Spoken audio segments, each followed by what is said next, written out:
नमस्कार, जोहार। झारखंड का एकमात्र सरकारी न्यूज चैनल क्लीन न्यूज में आपका स्वागत है। समस्या किसान से जुड़ा हो या हो पारा शिक्षकों का मुद्दा, हर खबर पर होगी हमारी पैनी नज़र। सभी खबर सिलेक्टेड और काम की है, तो वीडियो के अंत तक बने रहें। साथ ही आप न्यूज को किस गांव या शहर से देख रहे हैं, हमें कमेंट में ज़रूर बताइए। आज का लाइक है 100 रखते हैं, उम्मीद है कि आप इसे पूरा करेंगे। और रोजाना पंचायत चुनाव का अपडेट पाने के लिए चैनल को सब्सक्राइब कर बेल आइकन को प्रेस करें। तो चलिए जानते हैं आज का मुख्य समाचार। झारखंड की बेटी सलीमा टेटे और निकी प्रधान पहुंची रांची। खेल मंत्री हफीजुल हसन ने किया स्वागत। टोक्यो ओलंपिक में शानदार प्रदर्शन कर लोगों का दिल जीतने वाली झारखंड की हॉकी दोनों बेटियां निकी प्रधान और सलीमा टेटे रांची पहुंच गई। उनके साथ झारखंड हॉकी अध्यक्ष भोलानाथ सिंह भी थे। एयरपोर्ट पर राज्य के खेल मंत्री हफीजुल हसन ने खिलाड़ियों का माला पहनाकर स्वागत किया। वहां पर दोनों खिलाड़ियों के परिजन भी मौजूद थे। इस दौरान एक पल ऐसा भी आया था कि जब सलीमा टेटे की मां दोनों खिलाड़ियों को गले लगाकर भावुक हो गई। बता दें कि वो यहां प्रोजेक्ट भवन में जाएंगी। सावन के बाद झारखंड की राजधानी से कनेक्ट होगा गोड्डा। रांची भागलपुर के फेरे बनाए जाएंगे। जानिए रेलवे का प्लान। सावन खत्म होने के बाद कई ट्रेनें पटरी पर लौट सकती है।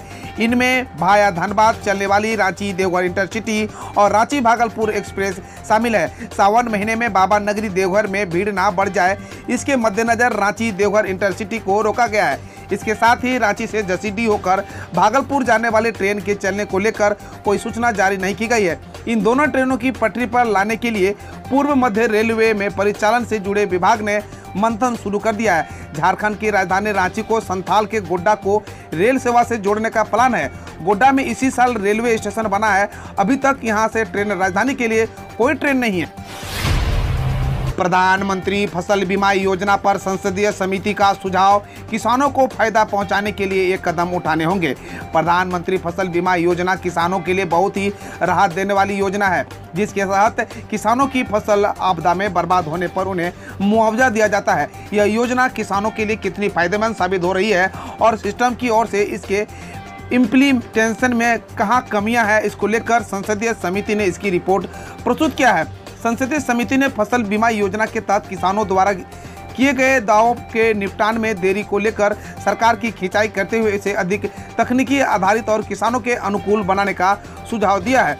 पीसी गद्दी गौदर की अध्यक्षता में वाली कृषि संबंधी संसदीय अस्थायी समिति ने PMFBY पर लोकसभा में पेश करनी 29वीं रिपोर्ट में इस बारे में सुझाव दिया है। गरीबों के लिए बने PM आवास को बना दिया था चर्च, जानिए क्या हुआ। झारखंड के खूंटी, सिमडेगा, गुमला सहित राज्य के कई जिलों में मतांतरण के साथ साथ अवैध रूप से चर्च बनाने का भी काम चल रहा है। झारखंड में लागू CNT का उल्लंघन कर गलत तरीके से आदिवासियों की जमीन पर कब्जा कर चर्च बनाने के मामले लगातार सामने आ रहे हैं। दैनिक जागरण ने लगातार अवैधानिक की साजिश कर खबरें प्रकाशित कर शासन प्रशासन का इस ओर ध्यान आकृष्ट करवाया है। स्मार्ट सिटी को गैस इंसुलेटेड अब स्पेशल देगा 24 घंटे बिजली, करोड़ों की लागत से हो रहा है निर्माण। HEC प्रस्तावित स्मार्ट सिटी को बिजली के मामले में आत्मनिर्भर बनाने पर काम हो रहा है। स्मार्ट सिटी और ऊर्जा व अन्य माध्यम से 15 मेगावाट बिजली का उत्पादन प्रस्तावित है। वहीं स्मार्ट सिटी में 24 घंटे बिजली देने के लिए gas insulated power sub station भी बनाया जा रहा है। इस सब स्टेशन से स्मार्ट सिटी के एरिया बेस्ड डेवलपमेंट वाले क्षेत्र के 656.3 एकड़ इलाके में बिजली की निर्बाध आपूर्ति होगी। नगर विकास विभाग के निर्देशन में 220 करोड़ रुपए की लागत से धुरुआ में gas insulated power sub station का निर्माण प्रगति पर है। झारखंड में आदिवासियों के उत्थान के लिए बड़े पैमाने पर कार्य करने की आवश्यकता। झारखंड जनजातीय बहुल राज्य है। इस समुदाय की सांस्कृतिक पहचान, अपेक्षा और आकांक्षाओं को ध्यान में रखकर ही बिहार का विभाजन कर इस अलग राज्य का निर्माण किया गया था। जब अलग राज्य की मांग की जा रही थी तब पहले बृहद झारखंड की कल्पना की गई थी। इसमें झारखंड के पड़ोसी राज्यों के जनजातीय बहुल जिले भी शुमार थे। तकनीकी जटिलता के कारण यह संभव नहीं हो पाया। आरंभ से ही जनजातीय समुदाय कई प्रकार की मुश्किलों का सामना करता रहा है। गुमला के मेदिनीनगर महापौर ने कहा, हर जरूरतमंदों को मिलेगा पक्का मकान। पलामू के मेदिनीनगर नगर निगम क्षेत्र के हर एक जरूरतमंदों को पक्का मकान मिलेगा। इस दिशा में पहल कर रहे हैं। सकारात्मक पहल का नतीजा है कि 1685 लाभुकों को प्रधानमंत्री आवास योजना का इकरारनामा दिया जा रहा है। उक्त बातें मेदिनीनगर नगर निगम की महापौर अरुणा शंकर ने कही है। बुधवार को पंडित दीनदयाल उपाध्याय स्मृति भवन में आयोजित समारोह को संबोधित कर रही थी। इस बीच प्रधानमंत्री शहरी आवास योजना के 1685 लाभुकों को कार्यादेश दिया गया। झारखंड में प्रोटेस्ट कर रही 12वीं की छात्राओं पर लाठीचार्ज, रिटायर्ड आईएएस ने दी धमकी। झारखंड के धनबाद में पुलिस के जरिए लाठीचार्ज करने का मामला सामने आया है। जानकारी के मुताबिक मामला 6 जुलाई का बताया जा रहा है। पुलिस ने धनबाद कलेक्ट्रेट में उस वक्त छात्राओं पर लाठीचार्ज किया जब 6 जुलाई को राज्य मंत्री बन्ना गुप्ता के सामने विरोध प्रदर्शन करने के लिए इकट्ठा हुई।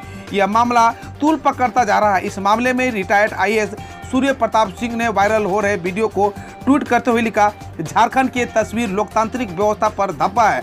अपने हक की लड़ाई लड़ना हर छात्र का संवैधानिक अधिकार है। मुख्यमंत्री हेमंत सोरेन जी, झारखंड को उत्तर प्रदेश मत बनाइए। इतना ही नहीं, उन्होंने आगे कहा कि अगर दोषियों पर कार्रवाई नहीं हुई तो हम उन बच्चों की लड़ाई लड़ेंगे। झारखंड में पंचायती राज संस्थाओं का हुआ विस्तार, मामलों के निपटारे के लिए बनाई गई है ऐसी समितियां। पंचायती राज विभाग ने मंगलवार को पंचायती राज संस्थाओं को अवधि विस्तार दे दिया है। जब तक पंचायत चुनाव नहीं हो जाता तब तक ये संस्थाएं कार्यकारी व्यवस्था के तहत काम करेगी। इस तरह अब त्रिस्तरीय पंचायत राज संस्थाओं के लिए कार्यकारी समिति का गठन किया गया है। इसकी अधिसूचना जारी कर दी गई है। झारखंड कर्मचारी चयन आयोग के फैसले पर योगी यूथ ब्रिगेड गुस्से में, दी आंदोलन की चेतावनी। झारखंड कर्मचारी चयन आयोग के फैसले से योगी यूथ ब्रिगेड गुस्से में है। प्रतियोगी परीक्षा के लिए क्षेत्रीय भाषा की सूची से हिंदी को हटाने के निर्णय को तुष्टीकरण की मंशा से प्रेरित बताया। उसका कहना है कि अगर मंशा सही है तो फिर उर्दू क्यों शामिल रखा है। राज्य में आधी आबादी हिंदी, मगही, मैथिली और अंगिका भाषा का प्रयोग करती है। आयोग का फैसला मौजूदा सरकार को मिले जनादेश का अपमान है। 15 दिन में 3 दिन बंद रहेगी शराब की दुकानें। झारखंड के शराब प्रेमियों के लिए महत्वपूर्ण जानकारी। 15 अगस्त से 20 अगस्त और 30 अगस्त को देसी विदेशी सभी प्रकार की शराब दुकानें बंद रहेगी। इस संबंध में जल्द ही सरकार द्वारा अधिसूचना जारी किया जाएगा। मिली जानकारी के अनुसार 15 अगस्त को स्वतंत्रता दिवस दिन है, 20 अगस्त को मुहर्रम के दिन और 30 को जन्माष्टमी के दिन ड्राई डे रहेगा। मंत्री की सुरक्षा में तैनात सिपाही के घर भीषण चोरी। झारखंड कैबिनेट मंत्री रामेश्वर उरांव की सुरक्षा में तैनात सिपाही वीरेंद्र गोप के घर चोरों ने चोरी की घटना को अंजाम दिया है। घर में ताला लगा हुआ था, चोरों ने ताला तोड़कर चोरी की घटना को अंजाम दिया। वीरेंद्र गोप रांची के रातूर थाना क्षेत्र के नवा सोसो गांव डैम के पास रहने वाले हैं।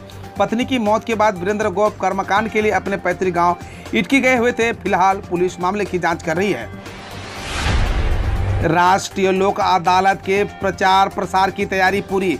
रांची में 11 सितंबर को आयोजित होने वाले राष्ट्रीय लोक अदालत का जोर शोर से प्रचार प्रसार किया जाएगा। झारखंड राज्य विधिक सेवा प्राधिकार रांची के कार्यपालक अध्यक्ष न्यायाधीश अपरेश कुमार सिंह के निर्देश पर लोक अदालत का आयोजन होगा। इसके लिए जिला विधिक सेवा प्राधिकार रांची के द्वारा राष्ट्रीय लोक अदालत के लिए जागरूकता वाहन चलाने की तैयारी की गई है। सीएम ने खिलाड़ियों को 50-50 लाख रुपए का सौंपा चेक।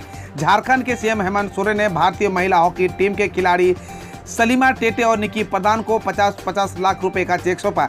सीएम ने खिलाड़ियों को स्कूटी, मोबाइल व लैपटॉप भी दिया। प्रोजेक्ट भवन में खिलाड़ियों के सम्मान में आयोजित एक कार्यक्रम में मुख्यमंत्री ने कहा, कम संसाधन में हमारे खिलाड़ी इस मुकाम तक पहुंची, यह अपने आप में एक बड़ी बात है। राज्यवासियों का चीना चौड़ा हुआ है। डोरंडा कोषागार केस वर्चुअल या फिजिकल सुनवाई पर फैसला सुरक्षित।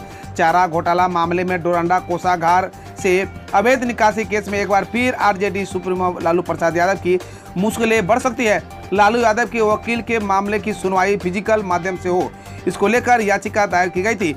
वहीं सीबीआई ने इसके विरोध में रिवाइज्ड दायर किया है। अदालत ने दोनों पक्षों के सुनने के बाद फैसला सुरक्षित रख लिया है। जल्द ही कोर्ट इस मामले का फैसला सुनाएगी। अब खबर देश विदेश और देश की विभिन्न योजनाओं से। खेलों को बढ़ावा देने के लिए 693.35 करोड़ खर्च कर 89 नए स्टेडियम बनाएगी ओडिशा सरकार। ओडिशा सरकार ने बताया कि मुख्यमंत्री नवीन पटनायक की अध्यक्षता में हुई कैबिनेट बैठक में राज्य में बेहतर खेल सुविधाओं और इंफ्रास्ट्रक्चर मुहैया कराने के लिए 693 करोड़ 35 लाख खर्च करेंगे। 89 बहुउद्देशीय इंडोर स्टेडियम बनाने का फैसला लिया गया है। राज्य सरकार के अनुसार स्टेडियम का निर्माण अगले 18 महीनों में किया जाएगा, जिन्हें आवश्यकतानुसार अस्पतालों में बदला जा सकेगा। पुरुष हॉकी टीम के 2 सदस्यों को ओडिशा सीएम ने सौंपा 2 करोड़ 50 लाख का चेक। ओडिशा के मुख्यमंत्री नवीन पटनायक ने टोक्यो ओलंपिक में कांस्य पदक जीतने वाली भारतीय पुरुष हॉकी टीम में शामिल वीरेंद्र लाकड़ा और अमित रोहिदास को 2 करोड़ 50 लाख रुपए का चेक और ओडिशा पुलिस में डीएसपी पद के ऑफर लेटर सौंपे। पटनायक ने साथ ही महिला हॉकी टीम के खिलाड़ी दीप गिरीश एक्का को नमिता टोप्पो को 50 लाख के चेक सौंपे। भूस्खलन के बाद पीएम मोदी ने हिमाचल के सीएम से की बात, हर संभव मदद का दिया आश्वासन। प्रधानमंत्री नरेंद्र मोदी ने हिमाचल प्रदेश के किन्नौर जिले के रियांग पिओ शिमला राजमार्ग पर बुधवार को भूस्खलन की घटना के बाद मुख्यमंत्री जयराम ठाकुर से बातचीत की। प्रधानमंत्री ने सीएम ठाकुर को जारी बचाव के अभियान में हर संभव मदद का आश्वासन दिया है। वहीं घटना को लेकर गृह मंत्री अमित शाह ने भी मुख्यमंत्री ठाकुर से बात की है। हिमाचल प्रदेश सरकार ने कोविड-19 मामले बढ़ने के बीच 22 अगस्त तक बंद किए स्कूल। हिमाचल प्रदेश सरकार ने कोविड-19 मामले बढ़ने के बीच कहा कि 11 से 22 अगस्त तक आवासीय स्कूलों को छोड़कर सभी स्कूल बंद रहेंगे। हालांकि शिक्षण व गैर शिक्षण कर्मचारी स्कूल जा सकेंगे। वहीं सार्वजनिक परिवहन बसों को 13 अगस्त से 50% क्षमता के साथ अंतर्राज्यीय एक जिले से दूसरे जिले के भीतर संचालित की अनुमति होगी। भारतीय महिला हॉकी टीम में शामिल पंजाब की 2 खिलाड़ियों को 50-50 लाख देगी राज्य सरकार। पंजाब सरकार ने टोक्यो ओलंपिक्स में कांस्य पदक मैच हारने वाली भारतीय महिला टीम में शामिल राज्य के 2 खिलाड़ियों को 50-50 लाख देने की घोषणा की है। सरकार फाइनल में 6ठे स्थान पर रही डिस्कस थ्रोअर कमलप्रीत कौर को 50 लाख देगी। इसके अलावा टोक्यो ओलंपिक्स में हिस्सा लेने वाले पंजाब के अन्य खिलाड़ियों एथलीट्स को 10-10 लाख मिलेंगे। प्रधानमंत्री नरेंद्र मोदी ने कहा, भारतीय उद्योगों पर निर्भर है आत्मनिर्भर भारत की सफलता, सरकार हर रिस्क लेने को तैयार। प्रधानमंत्री नरेंद्र मोदी ने भारतीय उद्योग परिसंघ की सालाना बैठक के दौरान कहा कि आत्मनिर्भर भारत का अभियान सफलता का जिम्मा भारतीय उद्योग के कंधों पर है। उन्होंने कहा कि नया भारत नई दुनिया के साथ चलने को पूरी तरह से तैयार है। कभी विदेश निवेश को लेकर आशंकित रहने वाला भारत आज हर तरह के निवेश का स्वागत कर रहा है। इस दौरान उन्होंने स्वदेशी उत्पादों का जिक्र करते हुए कहा कि आज देश के लोगों की भावना भारत में बने उत्पादों के साथ है। आज हर भारतीय भारत में ही बने उत्पादों को अपनाना चाहता है। उद्धव सरकार ने कोरोना पाबंदियों में दी और ढील, अब रात 10 बजे तक खुले रहेंगे होटल और रेस्टोरेंट। महाराष्ट्र में कोविड-19 संक्रमण की रफ्तार सुस्त पड़ने के बाद उद्धव सरकार ने बुधवार को प्रतिबंधों में और ढील देने का ऐलान किया। महाराष्ट्र सरकार ने राज्य में रात 10 बजे तक होटल और रेस्टोरेंट के संचालन की अनुमति दे दी है। राज्य भर में अभी तक होटल और रेस्टोरेंट को शाम 4 बजे तक ही संचालित करने की अनुमति थी। उद्धव सरकार का इस संबंध में विस्तृत एसओपी जल्द ही जारी करेगी। 5 करोड़ 82 लाख लोगों को नहीं मिल सकेगी सरकारी योजनाओं का लाभ, जानिए क्यों। मोदी सरकार ने हर गरीब को बैंकिंग सिस्टम से जोड़ने के लिए जनधन खाता खुलवाया। देश में करीब 42 करोड़ 83 लाख कुल जनधन खाते खोले जा चुके हैं, लेकिन इनमें से 5 करोड़ 82 लाख खाते इनएक्टिव है। आपका भी जनधन खाता इनएक्टिव है तो आपको चिंता करने की जरूरत है, क्योंकि सरकार की ओर से मिलने वाली सब्सिडी या अन्य योजनाओं के पैसे इसी खाते में आते हैं। आपका भी जनधन खाता निष्क्रिय है तो आप सरकारी लाभ पाने से वंचित हो सकते हैं।